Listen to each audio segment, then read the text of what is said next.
The Ministry of Education has produced a very important resource for educators and guidance counselors in schools to help support students with mental health.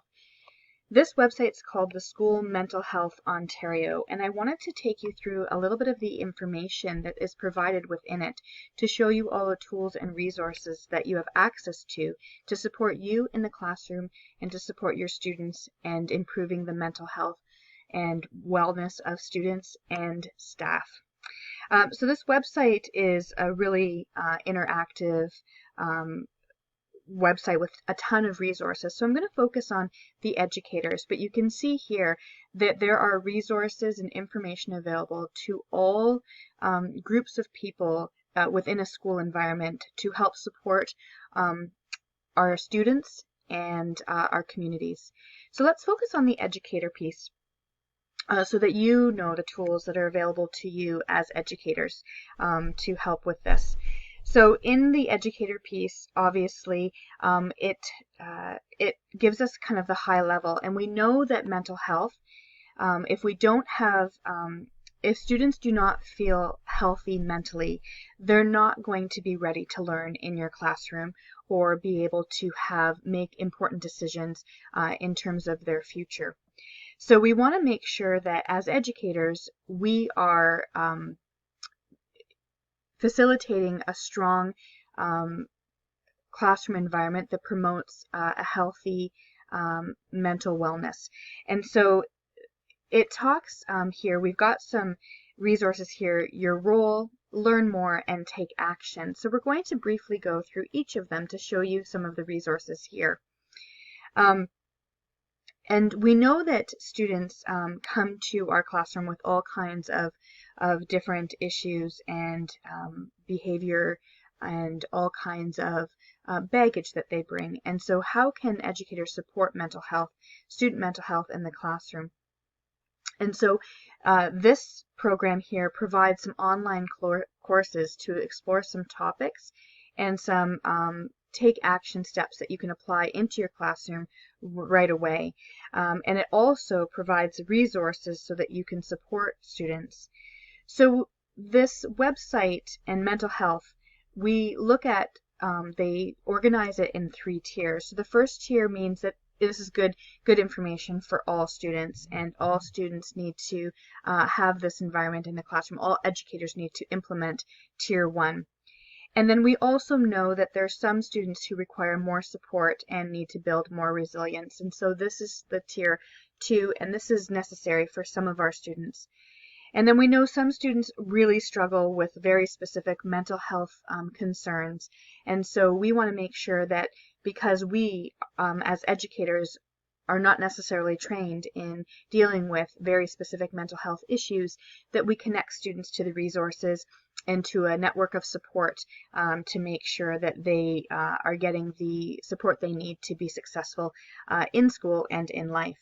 And so it's actually, I really like this diagram here that shows the green is tier 1, which is what we're going to do for all of our students in our classroom. Tier 2, I know that many of us as educators already do this in our classroom by offering support and bolstering resilience in our classroom and identifying maybe early signs of things that we are concerned about. And we sometimes refer to our in-school team or to a group of people within the school that help support students and their mental wellness. And so that is the intervening piece, which is tier 3, that is necessary for a few students in our classroom. So while we look at our role and we understand that, and I know that many of us already do these things, let's learn a little bit more about what we can do to support our students in mental wellness in our classrooms. So they have actually developed a lot of training material for us, online training, to help us support, and we can look at that from a number of different points of view. So whether it's healthy schools, emotional social well-being, stigma and discrimination, or newcomers to Canada, there's a lot that they are challenged with. We can also look at how to help students through tragic events, anxiety problems in the classroom, mood issues, and attention problems in the classroom. and finally substance abuse and or addiction. And so a lot of resources here available to educators to help them if they're dealing with any specific issues in their classroom and want more resources and information to help manage those. The course available is still being developed, but it has a number of modules that help support students and teachers, actually teachers, in the classroom. And so these modules are really well organized and can help support teachers. So this information is going to be available shortly, and you can register to get signed up for it. One of the important resources that was in here was the healthy schools and classrooms. And we want to make sure that our classrooms support students and the mental wellness of our students. And so there's a really good tutorial already posted and available for teachers to go through that cover all of the necessary things that we need to do in order to create that healthy classroom.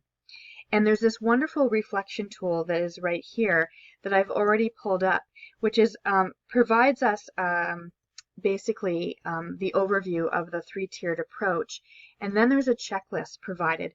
And I encourage all of you to go through this checklist and really be honest with yourself about what you're doing in your classroom and identify ways that you can actually make your classroom an even safer place for students to promote that mental wellness. And so whether it's inside the classroom and you understand and promote mental wellness, and then you partner with other organizations or support systems to help your students.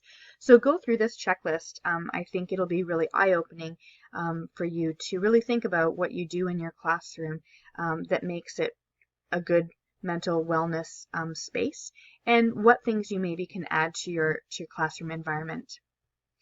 The last thing that I want to show to you is this take action. And so once we know what we need to do, we need to understand how we're going to implement that. So this section here provides us with information about how we can create a positive environment in our classroom. Now, the Everyday Mental Health Practices for Secondary School is currently in development, but will be posted shortly. And but we've got other resources here where when we notice and identify issues in our classroom with specific students, we can access supports for these students. So this gives us some information about where we can access things and what we need to, what information we need to collect before we refer the student on. So we need to observe and notice. We need to explore and seek out further information, connect the student to a circle of support, and help make connections for those students. We need to actively listen and link students to those other supports. So it's called One Call, and it's a good acronym to remember when we're dealing with a student who maybe requires that Tier 3 implementation.